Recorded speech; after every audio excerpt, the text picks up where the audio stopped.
Don't leave me. Oh. All right. I see how it is, guys. I'll see you later. That's cool. I get it. I get it. I get it. Everybody leaves. So for those of you that are still here, everybody stand up. Stand up. Come on, stand up. Throw your arms in the air. Wave them around like you just don't care. Say, hey, yo, hey, yo. All right. Now you're awake. Cool. So I'm Adam Bacchus. I am Chief Bounty Officer at HackerOne. This is what we're going to go over today. Brief intro, knowing your audience. In this case, the audience is the security team of the company you're submitting bugs to. It's part of a bug bounty program. The report itself, Security Team 101, the good, the bad, the ugly. So we're going to look at some real-life reports and see some that are good, some are bad, and some that are just plain ugly. A few resources, recap, and a little bit of time for Q&A at the end. All right. So again, I'm Adam Bacchus. My experience, I've been a pen tester for about 4 years at the start of my career. After that, I worked at Google for 4 years. I helped run the internal pen testing program. I helped run Google's bug bounty program for a little while. After that, I was at Snapchat. I helped run their bug bounty program, and I also helped build the internal security team over there. I've been with HackerOne for about a year now. For fun, I like playing video games. As you can see, I enjoy playing with fire. All right, so what is HackerOne? Who knows what HackerOne is? Yes. Okay, cool. Who's a hacker? Who's not a hacker? Who's awake? Okay. All right. So HackerOne is basically a bug bounty platform where you can find all these different organizations to hack on. You've got like Uber, Twitter, Snapchat, Starbucks, like just tons of them. You have 100,000 plus hackers to learn from, like our buddy Geek Boy. You want to stand up? Stand up. Yes. Round of applause. Geek Boy! All right. And we've paid out a lot of money, $14 million plus USD, about 934 million rupees paid to hackers so far. So you're probably thinking, why does this matter? Why am I here listening to this talk? Why did half the people in the back leave? I don't know. Probably have to go to the bathroom. So better bug reports. There are a lot of, wait, who pronounces it GIF? Anybody? No. Who pronounces it GIF? Nobody raised their hand on either one. Okay, anyway. Better bug reports result in better relationships with the security teams that you're reporting to, quicker turnaround times on your reports. And who likes money? 2 people? 3 people? Okay. So like out of this whole audience, like 8 people like money. Maybe I shouldn't be here. I don't know. Some quick terminology really quickly. You guys probably know a lot of this stuff. Vulnerability, it's a bug, right? It's a bug that you're reporting to somebody. Report is an awesome write-up of that bug that you have found. Vulnerability disclosure is basically the process by which an organization takes those bugs in, they do vulnerability management, they make sure it gets fixed, they communicate with you, all that good stuff. Bug bounty program, same thing, but now there's money involved, which makes it a little more interesting. Security team, these are the people on the other end that are receiving your reports. These are the people that have to take your reports, file a bug internally, convince a developer to fix it, things like that. So when you are submitting bugs, it's super, super important to know your audience. So in this case, the audience is the security team. Here's a Quentin Tarantino quote. Can you guys read that in the back? Yeah, a little bit, kind of. So it says, I don't believe in elitism. I don't think the audience is this dumb person lower than me. I am the audience. So it's really important to put yourself in the security team's shoes when you're submitting reports. All right, scope. What is scope? Who knows? Yeah. It's like the systems that you are allowed to access or not access, the periphery, if you will. Yeah. Exactly right. So if something is in scope, it's basically a list of websites, IoT, apps, whatever you can hack on, fire away, go crazy. Who likes Zelda? Nobody? All right, out of scope, stay away, right? Nope, nope, nope. You might notice on a program there's a huge list of websites that are out of scope, and you're like, dude, why is all of this stuff out of scope? Is that frustrating for anybody when you see all this stuff? Yeah, it's out of scope. You're like, why? Why? So there are actually really good reasons why some of the stuff might be out of scope. It's possible that infrastructure is just not so great, and it can't handle the scans. If you have 100 people throwing like Nmap and Nessus and all this stuff at it, Burp Suite, it's just going to topple over, so they're not ready yet. It might just not be that great. The security team might know it's full of holes, it needs a lot of work, so they want to do their own cleanup first. It's possible that the security team is starting small and working their way up. So if you're a security team and you're brand new to the bug bounty business, and you start and you just go public right away, you're going to get drowned in like 300 reports, and you're going to have a bad time. So a lot of the time, security teams will start with just 1 or 2 websites first to just get their process down, get it nailed down, and then over time they'll ramp up their scope. The other thing is it could be hosted by a third party, so the company doesn't even control it. It's like a third-party marketing website, something like that. So what if I find a new scope and you're like, oh, treasure, yes, woo, gonna make a bunch of bounties. What should you do? All right. So if you find a scope, it's not listed on the in or out of scope, don't be afraid to ask. I can't stress this enough. It's super important to communicate with security teams. You do want to keep your expectations low. They might not be ready for that scope yet, but they probably still want to hear about the bug. All right, what's an SLA, service level agreement? Basically, this is a thing where someone who's providing a service promises some things to you, right? So bug bounty programs are a service for hackers. And that might seem counterintuitive, but it's totally true, right? Like, you guys should have some expectations of companies that are running these programs. So what should a security team actually provide? There's times for various things that everybody should put in their security page, their policy page, whatever you want to call it. So first response, basically, you submit a report. When are they going to actually respond to you by? Bounty decision, making it rain, right? Like, when am I going to get my money? Who's had like submitted a report and they had to wait forever to get cash? Nobody? Really? Wow, these are great programs. Okay, cool. And remediation, right? So people like money, but ultimately you also want to make sure these bugs are fixed, right? Security is only improved when bugs are fixed, not when they're found. You can know about it, but if it's still there, right? Okay, so what if a security team doesn't list SLAs? What do you do? You shrug. So wait, this slide looks familiar. Don't be afraid to ask. So it's totally fine. Just ask them. Be like, hey, I'm submitting bugs to you. I want to participate in your program, but out of curiosity, what's your normal turnaround time for first response to a report? Once you've validated a report, when do you pay out the bounty? Do you pay on triage, validation, when it's fixed, things like that? So typical SLAs, first response, it's pretty good if they're within like 3 business days or so. Bounty decision, hopefully it's like 1 to 3 weeks after triage. And again, different companies do this differently, but this is what we think is good. Remediation totally depends on severity. And these are just general guidelines, right? Like if it's a critical, really like wake someone up in the middle of the night bug, hopefully they'll get it fixed within 1 to 2 days. High, 1 to 2 weeks. Medium, maybe a little longer. Low, it's kind of like these are the optional bugs. That might take a longer time to fix. So this is what you should not do. And I've seen this happen so many times, and I don't think anybody here has done this, but you don't send the report. 5 minutes later, update please, update please. 10 minutes later, bounty. Yeah. Don't do that. People, security teams will not like you. All right, so we're going to go into the report now. And if you have questions in the middle of this presentation, feel free to shoot your hand up. I like it to be interactive. I don't like just talking at people straight the whole time. So repro steps. This is the first thing you want to do in any report. So this is specific step-by-step instructions on how to make the vulnerability pop. This is the wrong way to do it. You've got an XSS on the name. Boom, where's my bounty? What? Like, I don't even, okay. So here's a better way, right? While logged in, navigate to your profile at some URL. This is a fake vulnerability I made up. Click the edit button, change your first name to the XSS payload, right? Click save, navigate to your profile. The XSS should fire. Very clean, very simple. It takes like 2 extra minutes to make a nice write-up, so take the time and do it. All right, in addition to repro steps, there's a few more things you want to add. You want exploitability. How would a real attack work? You want to think like an actual attacker.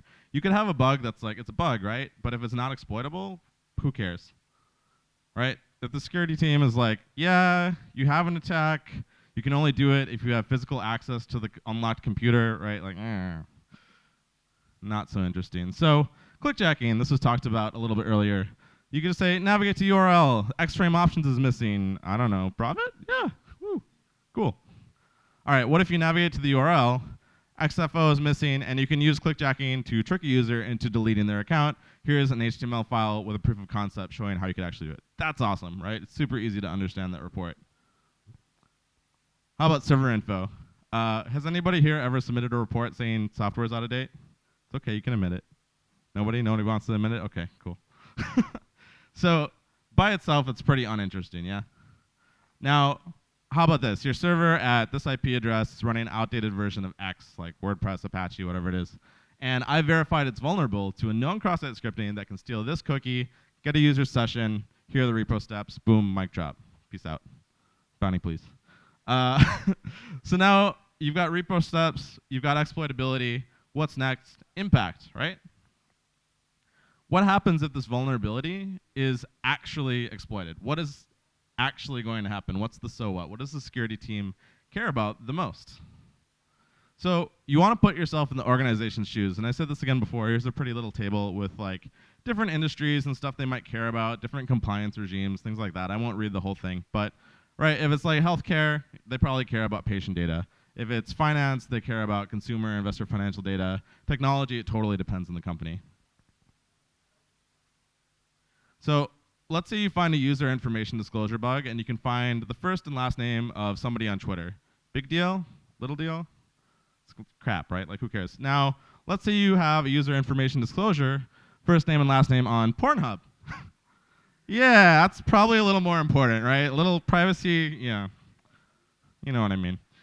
So impact, the wrong way again. Bad example. You have an XSS, repro steps, exploitability. So what?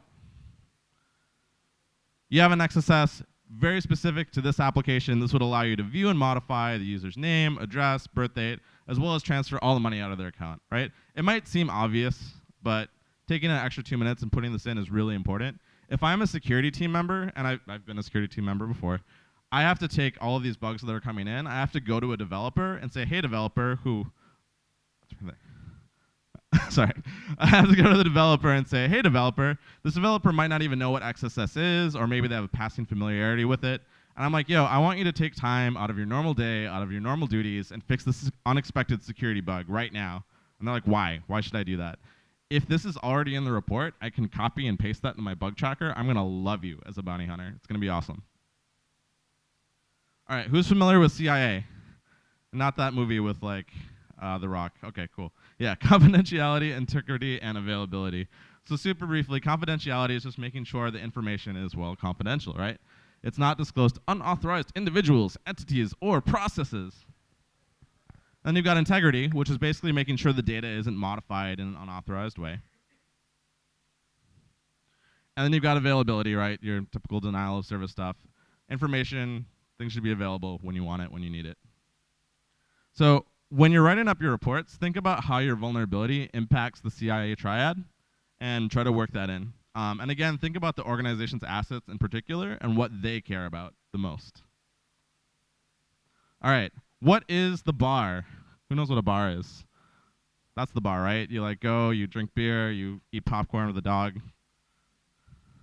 So the bar is the minimum severity vulnerability that qualifies for a program. And this can vary widely depending on the company. Every organization does care about different things, and it's all about context. So when you're submitting a bug, you want to ask yourself, if I were the security team, again, putting yourself in their shoes, is this important enough that I want to go knock on the door of a developer and be like, hey, can you please fix this bug? If not, it's probably not worth reporting. So, for example, you found clickjacking on a page with static content. Fascinating. Tell us more. This is wonderful. Yeah, I want to go tell a developer to try to fix this. They'll probably punch me in the face. And I like my face. I don't know if you do that. Anyway, open redirects. Technically a vulnerability? Absolutely. Does company XYZ care? Probably not. Why not? Anybody? Bueller? All right, well, Martin talked about this earlier. It can be used for social engineering and things like that. There are some times where open redirects can be interesting. For example, if you can get a session token in there, OAuth stuff. You guys know the drill. Logout XSRF, again, technically a vulnerability. Haha, I tricked you into logging out of this app. Does company XYZ care? Probably not. Why not? There are times where it could be cool, right? Like, let's say you could embed a logout XSRF like into the page you land on after you log in, so then you could just never log in again. Like, that's bad, right? Or if you can combine, I mean, you want to come up and talk about your bug? Yeah, come here. You want to talk about it? All right, fine. Look up Geek Boy's blog on Airbnb. Log in XSRF, log out XSRF, self-stored XSS. It's cool stuff. So if you chain it, right? Like if you chain it with other stuff, it can be interesting, but most of the time by itself, meh. So again, vulns can be 100% accurate, right? Like you can have a logout XSRF. Is it a vulnerability? Yes. You have open redirection. Is it a vulnerability? Yes. But so what, right? Again, put yourself in the shoes of the security team that has to go bug a developer to fix this. If there's no so what, it's not worth submitting. And again, if you have questions about what a security team does and does not care about, So I think this is like the third time we've seen this slide, right? Don't be afraid to ask. Just communicate, communicate, communicate. Do you care about vulnerabilities like X? Do you care about open redirection? First, read their security page or their policy. It should be in there. But if it's not, just ask. Cool. So public disclosure. Who knows what this is? Some people don't. Okay. So basically, after the bug is fixed, if the security team and the researcher both agree to disclose it publicly, that's what happens. The bug bounty community can go now look at this report and learn from it and maybe find similar bugs in other places. What's that? What if one disagrees? So hopefully they agree. Yeah, that's a whole nother talk. we can come back to that. There's disclosure rules and all this other stuff. So we're gonna go into the good, the bad, and the ugly. So these are real life examples of good, bad, and not so great reports. All right, so the good, changing any Uber user's password. That seems pretty legit. Is this working? This is working. Oh, that is really small. Can you guys read that now? In the back? Yes? Oh, wow, you have good eyesight. Good. Okay, so cool. So through the endpoint at blah, blah, blah, it's possible to change the password of any Uber user given knowledge of their phone number. And that's pretty easy, right, to get someone's phone number. So it's a pretty good report. They've got the request and the response here, and you can see what they're doing. And they actually give instructions on how to replicate. And say, thanks for the report. Good response time. Everybody's happy. Yay, money. I think you got like 10K for this one. So that's a good report. Now, the next one is, you guys might have heard about this one. When I say the words taxi driver, what comes to mind? Yeah, you guys know. Okay, cool. Loading. So it looks all right. You know, vulnerable domain, vulnerable link. Here's the payload. Here it is, XSS. You're like, that's cool. That's not a bad report, right? And they're like, yeah, you know, thanks for your report. But, you know, if you read our security page, you would see that this domain is out of scope right now. And we learned before why some things are out of scope. So this is a pretty reasonable response. Now, what's not a reasonable response, are there any children in the room? No? Okay, cool. You fucking asshole motherfucker, I know this is out of scope, and your team member Bugtree has marked it as informative and closed the report, so I didn't argue about it and accepted it. Fucker! I respectfully asked you to disclose the blah, blah, blah, bloody motherfucker taxi driver. Okay. So that's when the banhammer comes out, right? This researcher is no longer on the platform. That's not cool. Don't do this, right? Sometimes you're going to lose your temper. It's going to happen. Just relax, do some yoga, drink some beer, whatever you got to do. This is bad. Don't do this. All right, so the ugly, vulnerability, think? Vulnerability. Who's seen this one? Does anybody know this one? Yeah, you seen this one? All right. It needs more. Site is broken. I kind of like, you know, like beat poetry? Like when people stand up and they read poetry on a stool, I want to do that. Like, I visit, and some vulnerability everywhere. The site and found some vulnerabilities everywhere. The site is broken. What's that? I'm going to get to that. One sec. I visited, let me finish my poetry.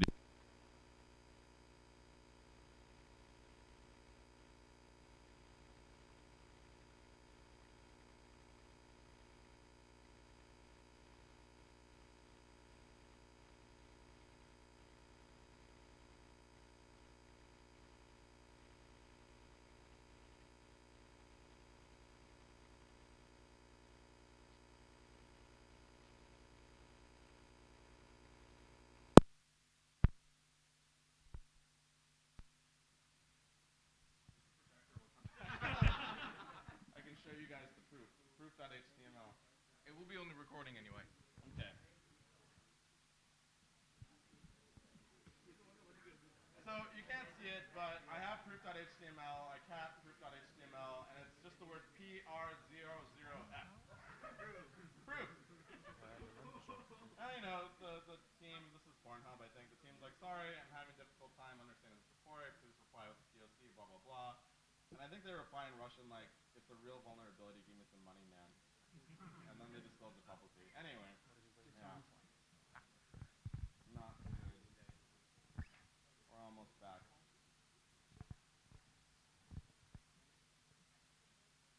There we go. Yay. Okay, cool. You guys want to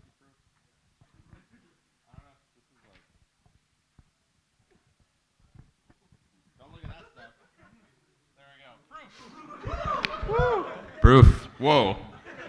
Whoa. I'm so loud. Baritone. All right. Resources.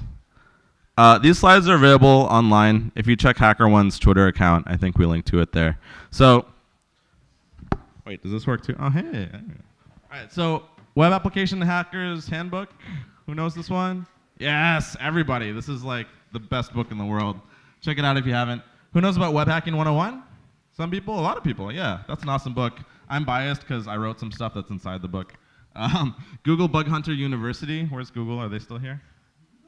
Yeah, there they are. Yeah, awesome resource. Very specific to Google, but a lot of tips that are applicable just about everywhere. Google Gruyere. Can you tell I'm biased towards Google? Because I used to work there.